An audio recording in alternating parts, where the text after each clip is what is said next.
Welcome to Echoes of Time, a journey into the forgotten worlds and the secrets they left behind. All right, today we're doing something a little different. We're not just reading history, we're gonna try and rebuild it. Thanks to some incredible modern tech, we can actually take a journey back in time to see a world that's been lost for, well, centuries. So let's just dive right in. But before we get going, I need you to ask yourself something, and be honest. Could you survive in a city that was basically designed to kill you? I'm not kidding. The place we're about to step into, Edinburgh, back in 1700, it wasn't just old. It was a massive, lethal trap. Now for this little tour, our guides, well, they aren't exactly human. We're being led by reconstruction algorithms. They're what will let us see through all of the fog, all the grime, to a reality that honestly you just couldn't see with your own eyes back then. So welcome to a place they called Old Reekie. My advice? Hold your breath and stay close. Okay, Section 1, a biological trap. So you're probably wondering, what exactly made this city so lethal? Well, it all starts with its design. Let's dig into how Edinburgh, completely by accident, created the perfect storm for a public health disaster. So here's the fundamental problem. The city was completely surrounded by these huge defensive walls. Great for keeping invaders out, terrible for letting the city breathe. It couldn't expand outwards. So as more and more people poured in, there was only one way to build, straight up. You ended up with these crazy, towering stone apartment buildings, some of them 14 stories high. Just imagine, tens of thousands of people crammed into this tiny vertical space. All right, let's head right into the heart of the city to see what this really looked like. We're now standing on the Royal Mile. This is the main street, the central artery of Edinburgh. And believe me, what you think you're seeing is not the whole story, not even close. And don't get the wrong idea. This isn't some forgotten back alley slum. No, the Royal Mile was the absolute center of Scottish life. You had the best scholars, the highest nobility, they all lived and worked right here. This was supposed to be the shiny, prestigious face of the kingdom. But take a closer look. Specifically, I want you to look down at your feet. The street, it's not even paved, it's just this thick, churned up slurry of mud, animal waste, and years, decades of household garbage just layered on top of each other. The only drainage, these two open gutters on either side where this thick, nasty liquid just slowly creeps downhill. And the smell, the smell is just a constant, suffocating wave of decay.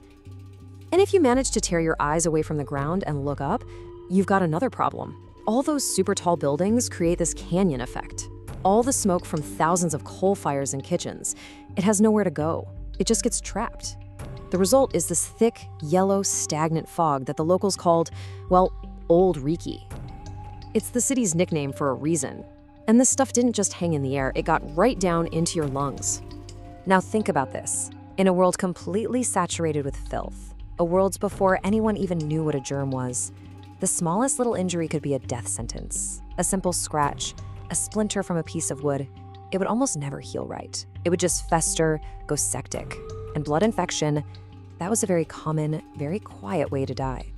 So what does all of this add up to? An average life expectancy of just 30 years old. 30.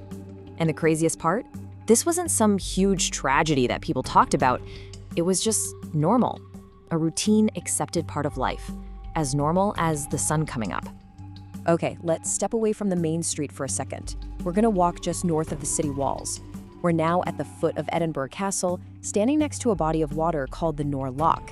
And yeah, you can probably guess this is not gonna be a scenic, lovely lake. The Nor Loch was, for all intents and purposes, a massive urban dead zone. It was literally where all the filth from the city ended up. It all just flowed downhill into this reservoir. The water was pitch black, totally still, except for these bubbles of methane gas breaking the surface from all the rot at the bottom. The stench, you could smell this place for miles around. And this place was also the site of something really brutal, the witch trials. See, women accused of being witches were thrown into the loch. The twisted logic was if you sank, you were innocent. If you floated, you were guilty. But here's the really dark secret. It didn't matter. The water was so unbelievably toxic that pretty much everyone, innocent or guilty, died of a raging blood infection just from being in it. Feeling a little sick yet? Good.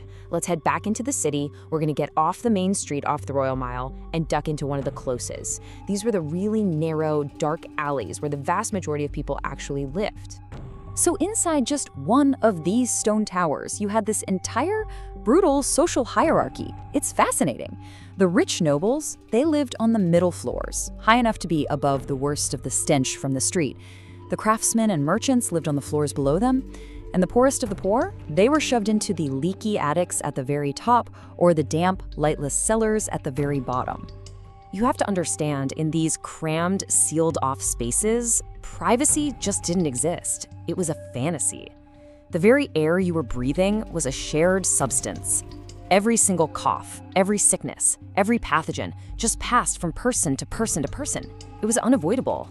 Lice, fleas, they were just part of life, carrying diseases everywhere. Life and death were just tangled up together. Okay, I want you to stay right here with me. We're in the heart of this dark, narrow alley. The sun is down. It's almost 10 p.m. You hear the bells of St. Giles Cathedral start to ring, and then a shout rips through the night. Gardaloo. It's a warning, and you'd better listen. And then it happens. From all the windows way up high in those 14-story towers, thousands of buckets get dumped. Each one is filled with an entire day's worth of a family's human waste. Just imagine it, these heavy black waterfalls just plunging down into the darkness. This narrow alley we're in, it just became a funnel for the filth of hundreds of people. This was the city's one and only nightly ritual of waste disposal. So that nightly ritual is over.